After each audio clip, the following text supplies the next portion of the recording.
Government job के exam में बार-बार आने वाले ये रूल्स वाले क्वेश्चन क्या आप इन्हें जानते हैं?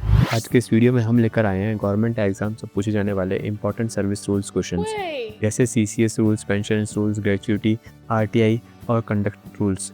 ये वही क्वेश्चंस हैं जो डिफरेंट एग्ज़ाम्स में, डिपार्टमेंटल एग्ज़ाम्स में, इवन यूपीएससी, एसएससी और स्टेट पीसीएस वगैरह में भी पूछे जाते हैं। हाँ? अगर आप किसी भी गवर्नमेंट जॉब की तैयारी कर रहे हैं दोस्तों, तो ये क्वेश्चंस आपके लिए गोल्डन रूल साबित होने वाले हैं। उनको समझ लेने के बाद आपको एग्जाम में डायरेक्ट एडवांटेज मिलेगा। वीडियो को लास्ट तक जरूर देखिएगा दोस्तों, क्योंकि वीडियो के लास्ट में बताने वाला हूँ कौन कौन से रूल्स पर सबसे ज़्यादा क्वेश्चंस आते हैं और इन्हें याद रखने का सबसे आसान तरीका क्या है, ये भी मैं आपको बताऊंगा। नमस्कार दोस्तों, एसएस प्रैक्टिकल एजुकेशन चैनल में आपका स्वागत है। जैसा कि आप जानते हैं दोस्तों, मैं गवर्नमेंट जॉब से रिलेटेड और डिफरेंट PYQ से रिलेटेड आपके साथ क्वेश्चन लेके आता हूँ। तो आज ही मैं आपके साथ काफ़ी सारे क्वेश्चन लेके आया हूँ जो आपके डिफरेंट जो गवर्नमेंट रूल्स होते हैं उनमें आपके साथ आने वाले हैं। Yes! ये जो क्वेश्चन है दोस्तों, जो डिफरेंट आपके गवर्नमेंट एग्जाम्स होते हैं उसमें काफ़ी हेल्पफुल रहने वाले हैं। तो बिना देरी के शुरुआत करते हैं। उससे पहले अगर चैनल पर आप नए हैं और चैनल को अभी तक सब्सक्राइब भी नहीं किया है तो सब्सक्राइब कर लीजिएगा, ताकि आपके पास लेटेस्ट नोटिफिकेशन जॉब से रिलेटेड आते रहें। एज वेल एज इस प्रकार के PIQs का अपडेट भी आपके पास आता रहे। सबसे पहले शुरुआत करते हैं क्वेश्चन से। CS medical attendance rules are not applicable to. CS medical attendance rules नियम जो है किस पर लागू नहीं होते हैं? डिफेंस सर्विस पर्सनल पर लागू नहीं होते हैं, गवर्नमेंट सर्वेंट पर लागू नहीं होते हैं, या फिर ऑल इंडियन सर्विस ऑफिस पर यानी अखिल भारतीय सेवा के अधिकारियों पर लागू नहीं होते हैं। तो जो इसका ऑप्शन हो जाएगा, ऑप्शन नंबर D करेक्ट हो जाएगा। जी हाँ दोस्तों, ये किसी पर भी लागू नहीं होते हैं। रक्षा सेवा के जो कर्मचारी हैं उन पर नहीं होते हैं, क्योंकि उनकी मेडिकल जो बुकलेट होती है, जो भी मिलिट्री वगैरह में या फिर डिफेंस सर्विसेज में जो भी होते हैं उनका मेडिकल जो टर्म चलता है वो अलग चलता है। जो गवर्नमेंट सर्वेंट है जिन पे CGSS रूल फॉलो होता है उन पे ये मेडिकल अटेंडेंस रूल लागू नहीं होते हैं। All India service Akhil Bharatiya सेवा अधिकारी पर तो ये लागू होता ही नहीं है। इनमें से किसी पर भी लागू नहीं होता है। ये उन्हीं गवर्नमेंट एम्प्लॉयज़ पर लागू होता है जो कि CGHS के अंडर में नहीं आते हैं, या जहाँ पे जो कोई ऐसा एरिया है जहाँ पे CGHS के रूल पहुँच नहीं सकते हैं, वहाँ पे दोस्तों ये रूल लागू होते हैं। देखो दोस्तों, मैंने एक्सप्लेन भी कर रखा है। CSMA rules medical attendance rule उन कर्मचारियों पर लागू होते हैं जो CGHS में कवर नहीं होते हैं। रक्षा सेवा, AIS अधिकारी और CGHS कर्मचारियों पर अलग अलग चिकित्सा नियम लागू होते हैं। ऑलरेडी डिफेंस सेक्टर और जो AIS अखिल भारतीय सेवा परीक्षा जो है और CGHS के जो कर्मचारी हैं उन पर ऑलरेडी डिफरेंट रूल लागू होते हैं। अब अगला क्वेश्चन है, यदि सूचना का अधिकार अधिनियम के तहत मांगी गई सूचना में किसी थर्ड पर्सन या थर्ड पार्टी को इन्वॉल्व किया रहता है तो सूचना अधिकतम कितने समय में होगी? दोस्तों, जैसा कि आप जानते हैं 30 दिन का टाइम लिमिट रहता है किसी भी RTA को रिप्लाई करने का। पर अगर उसमें कोई थर्ड पार्टी इन्वॉल्व हो रही है, यहाँ पे जैसे क्वेश्चन पूछा गया थर्ड पार्टी इज इन्वॉल्व, अगर कोई थर्ड पार्टी इन्वॉल्व होती है तो आपके पास कितने दिन का टाइम होता है? तो 40 दिन का, जिसको भी आपने RTA डाली है उसके पास टाइम रहता है, यानी प्लस 10 दिन उनको अलग से दिए जाते हैं, क्योंकि थर्ड पार्टी से कम्युनिकेट करने में कई बार थोड़ा टाइम लग सकता है, इसलिए एक्स्ट्रा 10 दिन इसको दिए जाते हैं। इसीलिए 40 दिन का समय यहाँ पे निर्धारित किया गया है। इसका एक्सप्लेन भी आप देख सकते हैं आप एक एग्जाम पॉइंट ऑफ व्यू से। RTA के तहत सामान्य सीमा जो होती है वो 30 दिन की होती है। अगर थर्ड पार्टी का कंसल्टेंट की आवश्यकता है तो समय सीमा जोड़ाकर 40 दिन खर्च दी जाती है। जी हाँ, टोटल 40 दिन का समय RTA एक्ट में रहता है। Under the payment of gratuity act 1972 the maximum gratuity payable is. कितनी सबसे ज़्यादा ग्रेचुटी दी जा सकती है आज की डेट में? तो आज की डेट में जो मैक्सिमम ग्रेचुटी पे की गई है वो 20 लाख की गई है। पहले आपको बता दूं कि अभी रिसेंट में लास्ट ईयर गवर्नमेंट ने इसकी ग्रेचुटी की लिमिट बढ़ाई है। कई बार दोस्तों इस टाइप के क्वेश्चन एग्जाम्स वगैरह में आते हैं, तो इसके पॉइंट ऑफ व्यू से मैं आपको बता रहा हूँ। 2018 संशोधन के बाद ग्रेचुटी सीमा को बढ़ाकर 10 लाख से बढ़ाकर 20 लाख कर दी गई है। यह 20 लाख सीमा कर दी गई है। अच्छा। Superannuation in case of provident fund and miscellaneous provision in relation to an employ means the attainment of age, यानी कि भविष्य निधि और विविध उपबंध अधिनियम जो होता है, यानी प्रोविडेंट फंड वाले जो PF रूल्स होते हैं उसके अंदर अगर सुपर एनुएशन का अर्थ क्या है, कर्मचारी की आयु को कितना प्राप्त होना। जनरली दोस्तों लोग 60 वर्ष का सही लगा देते हैं, बट 60 वर्ष इसका सही आंसर नहीं है। 58 वर्ष जो है इसकी सुपर एनुएशन की लिमिट है, यानी 58 वर्ष की अवधि में जो है ये रूल लागू हो जाते हैं PF के जो रूल हैं। EPF एक्ट के अनुसार सुपर एनुएशन आयु 18 वर्ष मानी जाती है, जिसके बाद कर्मचारी को PF निकासी का अधिकार मिल जाता है। जी हाँ, उसके बाद जो है आप PF फंड को आप निकाल सकते हैं 58 वर्ष की आयु के बाद। Every employee who has completed of service has compulsory required to make a nomination. प्रत्येक कर्मचारी को कितनी सेवा पूरी करने के बाद नामांकन का करना अधिकार गया है? तो 1 वर्ष अगर आपने पूरा कर लिया, 1 वर्ष अगर आपने पूरा कर लिया तो आपको ग्रेचुटी के लिए अप्लाई करना ही पड़ेगा। ठीक है, ग्रेचुटी के लिए आपको नॉमिनेट करना ही पड़ेगा। तो 1 वर्ष इसकी लिमिट है, ये आप याद रखिएगा बात, 1 वर्ष इसकी लिमिट है। यह 1 वर्ष दिया गया है। ग्रेचुटी एक्ट के अनुसार कर्मचारी को सेवा वर्ष के 1 बार पूर्ण होने के बाद नॉमिनेशन करना अनिवार्य होता है ग्रेचुटी के लिए। Within of gratuity become payable. Gratuity the employer shall pay the gratuity to the person to whom it is applicable. Gratuity देय होने के कितने भीतर नियोक्ता को संबंधित व्यक्ति का भुगतान करना पड़ेगा। यानी कि जो भी कंपनी है, जिस कंपनी में आप वर्क कर रहे हैं, जिस भी ऑर्गेनाइजेशन में आप वर्क कर रहे हैं, उसको कितने दिन के अंदर अंदर अपना ग्रेचुइटी का पेमेंट देना होता है।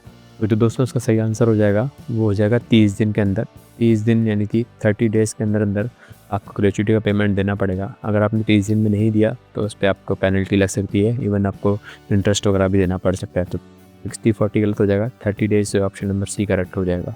With CCS rule payment the criticism of government, यानी कौन जो है गवर्नमेंट को क्रिटिसिज्म करने से, सरकार की आलोचना करने से रोकता है सरकारी कर्मचारी को। तो रूल 8 आप याद रखेंगे दोस्तों। रूल 8 जो है दोस्तों, ये आप गवर्नमेंट कर्मचारियों के गवर्नमेंट की आलोचना नहीं कर सकते, तो ये रूल 8 आपको प्रिवेंट करता है। CCS rules apply to, CCS rule किसको अप्लाई होते हैं? Every person appointed in civil service, यहाँ सिविल सर्विस वाले एम्प्लॉय को अपॉइंट होते हैं। Every civilian in defence service, रक्षा क्षेत्र में जो अगर कोई बंदा है तो भी इसके लिए अप्लाई होंगे। सिविल सेवा यानी IAS वगैरह में इंक्लूडेड तो उसके लिए अप्लाई होंगे। तो दोनों option number A and B both are correct. Option number C यहाँ पे करेक्ट हो जाएगा। सभी की सिविल सेवा को और रक्षा सेवा के नागरिकों के कर्मचारियों पर लागू होते हैं। इन CCS rule government means, CCS rule में गवर्नमेंट का क्या अर्थ है? देखिए दोस्तों, तो ये काफ़ी अच्छा क्वेश्चन है। लोग कई बार कंफ्यूज रहते हैं ऑप्शन देख के, केंद्र सरकार होगा, राज्य सरकार होगा या दोनों होगा। तो दोस्तों CCS की अगर आपको फुल फॉर्म भी पता है, ठीक है, CCS होता है सेंट्रल सिविल सर्विसेज। अगर आपको इसकी फुल फॉर्म पता है तो भी आप इसका आंसर सेंट्रल को किया है, तो केंद्र सरकार यहाँ पे जनरली कंसिडर किया जाता है।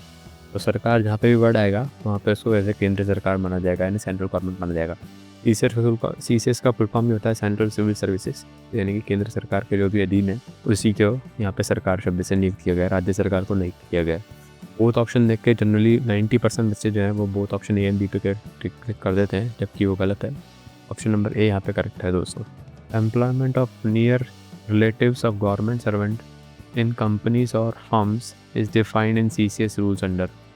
कर्मचारियों के निकट संबंधी की कंपनियों के रोजगार CCS आचरण के किन नियमों में किस धारा परिभाषित है दोस्तों? तो दोस्तों इसका सही आंसर हो जाएगा सेक्शन 4 हो जाएगा। यानी ये धारा 4 है, उसके अंदर जो भी कर्मचारी के निकटवर्ती हैं, यानी कि जो उसके परिवार के सदस्य जन हैं, उनकी कंपनियों का उजागर दोस्तों इसमें करना पड़ता है। तो सेक्शन 4 जो है दोस्तों करेक्ट हो जाएगा। Rule 11 of CCS code central civil services rule explain, यानी कि किसको एक्सप्लेन करता है? अनऑथराइज कम्युनिकेशन ऑफ इन्फॉर्मेशन, यानी सूचना का अनाधिकृत संप्रेषण अगर कोई करता है तो उसमें नियम 11 में इसका उल्लंघन माना जाता है। यानी आप अगर किसी को गलत इन्फॉर्मेशन दे रहे हो तो इस रूल के अंदर माना जाता है। इस बात का याद रखिएगा। गिफ्ट तो दोस्तों रूल 13 के अंदर दी जाती है, तो ये बात आपको पता होगी। रूल 13 में गिफ्ट का प्रावधान किया गया है, जबकि रूल 11 में सूचना का अनाधिकृत संप्रेषण के लिए किया गया। Verification and communication of qualifying service should be done after. आरक्षक सेवा का सत्यापन और संप्रेषण कब किया जाता है दोस्तों? 10 वर्ष सेवा पूर्ण होने पर, या सेवानिवृत्ति से 3 वर्ष पूर्व, 5 वर्ष सेवा पूर्ण होने पर, या फिर 2 वर्ष।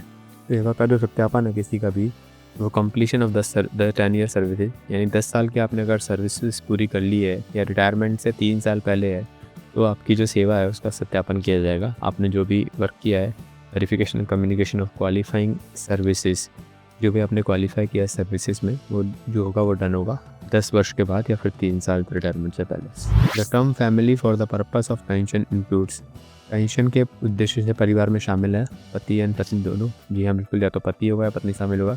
जुडिशली सेपरेटेड स्पाउस, जी हाँ अगर कोई सेपरेटेड स्पाउस है, सेपरेटेड पति या पत्नी, तो वो भी शामिल होगा। बच्चे भी इसके लिए शामिल है। तो जो ऑप्शन नंबर D है वो करेक्ट हो जाएगा। चारों इतने करेक्ट हो जाएंगे। In case of death of a government servant after retirement, family pension is applicable to. Family pension किसके एप्लीकेबल है? स्पाउस के लिए, या फिर चिल्ड्रन के लिए, या फिर फैमिली मेम्बर के पात्र के लिए, या पेरेंट्स के लिए?